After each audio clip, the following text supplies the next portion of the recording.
Welcome back, everyone. It's Charlie. This is going to be my new Flashpoint video in Justice League Easter eggs. We just got some big news about what's going on with the Flash movie, so we'll break it all down. If you're new to the channel, be sure to subscribe to get all the videos. We'll do a new Amazon giveaway. All you have to do to enter is be a subscriber and leave all your predictions for the Flashpoint movie on the video. So starting with the big stuff first, number 5, several news sites have reported in the last couple of days that Jeffrey Dean Morgan is currently in the process of closing a deal to star in the new Flash movie as the version of Thomas Wayne from Justice League Flashpoint. If you're not a big comic book reader, or you haven't seen any of the fan art of him in the past few years, that would make him Flashpoint Batman. Bruce is dead. I watched him die. Probably one of the coolest alternate versions of Batman in the multiverse from the comics. And if you didn't know, Warner Brothers and the last few directors to attempt to make a Flash movie the last couple of years have all confirmed that they were doing versions of the Justice League Flashpoint storyline for the plot of the Flash movie. It's one of the most famous Flash stories of all time, one of the most famous DC Comics stories of all time, so no big surprise that they would want to attempt it with a Flash movie.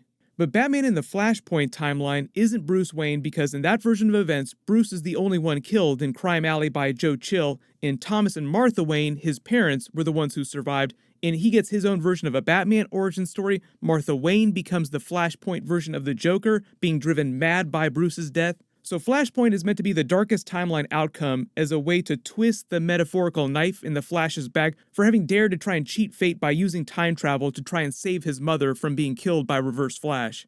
Jeffrey Dean Morgan is known for playing very hardcore characters. Most people think of the comedian when they think of his comic book characters. He even took a picture of himself wearing his comedian mask from the Watchmen movie a while ago.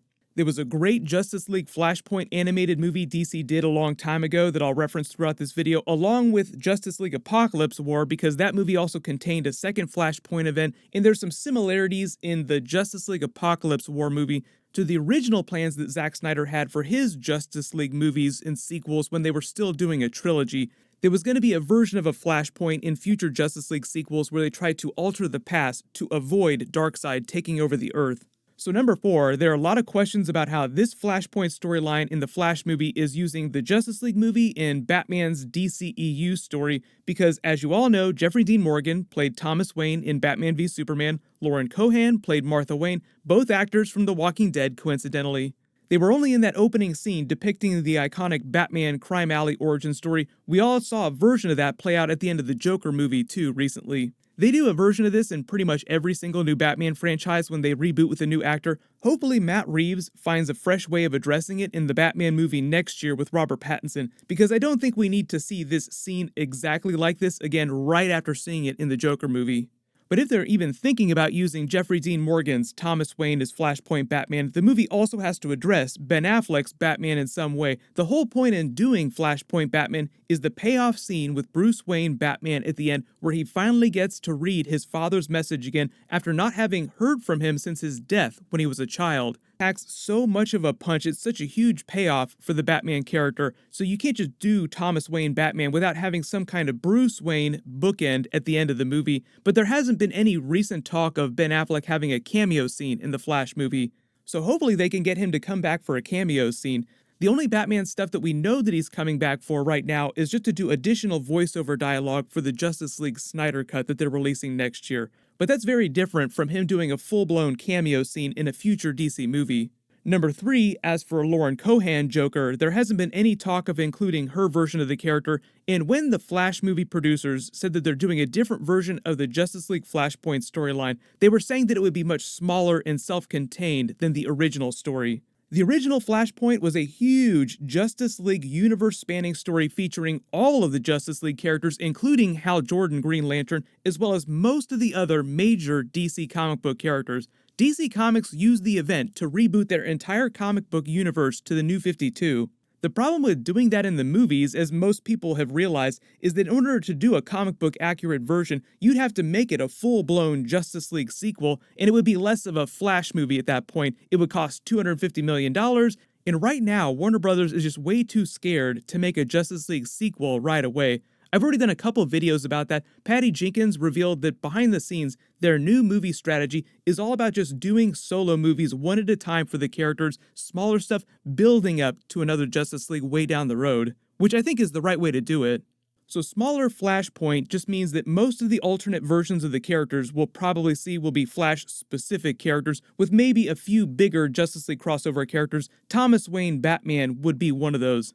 The Flash movie producers also confirmed recently that Cyborg would be featured during the movie. She didn't say how much Cyborg would be in it, only that he would be in there somewhere.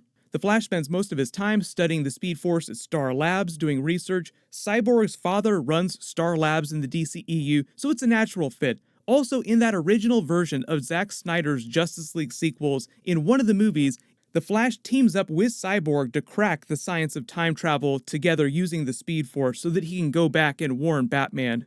Flashpoint is a time travel story, so it's easy to justify Cyborg helping the Flash make necessary calculations.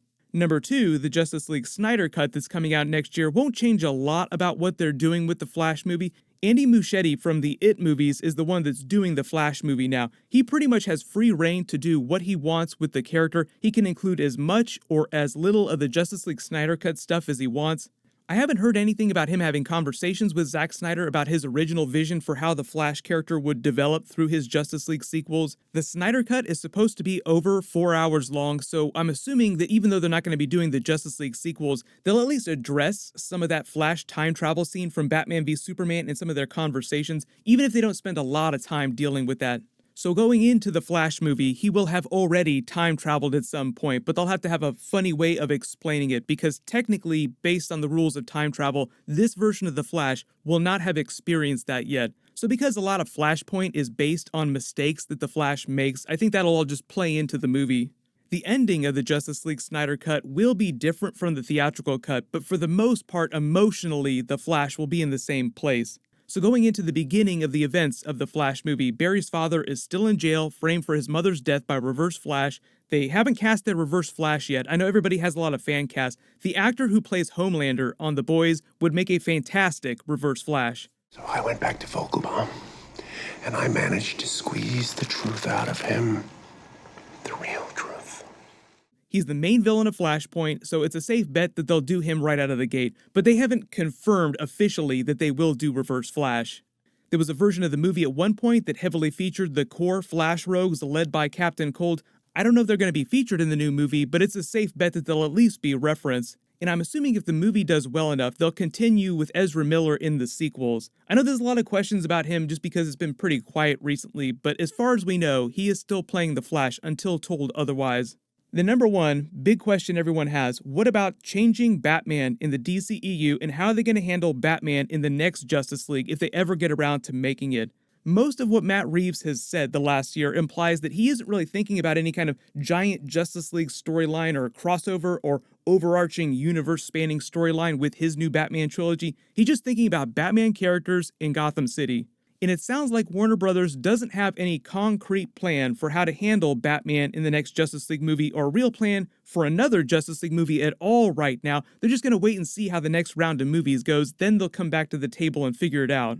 So if there's any DCEU Batman at the end of the Flash movie to bookend things, I think it would have to be Ben Affleck's Batman, and then that would be his actual final appearance as the character. It would be the best way to send his character off, with this scene here of him reading his father's message.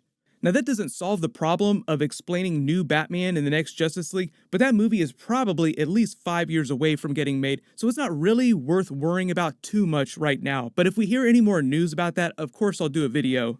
Post all your video requests in the comments below. Congratulations to the one, you're the giveaway winner from my last big DC video. Please email me on the About page of my channel so I can get your contact details. Everyone, click here for my Justice League Snyder Cut trailer video, and click here to learn about the new version of the Joker that they're supposedly going to introduce in the new Batman movies. Thank you so much for watching. Everyone stay safe. I'll see you guys tonight.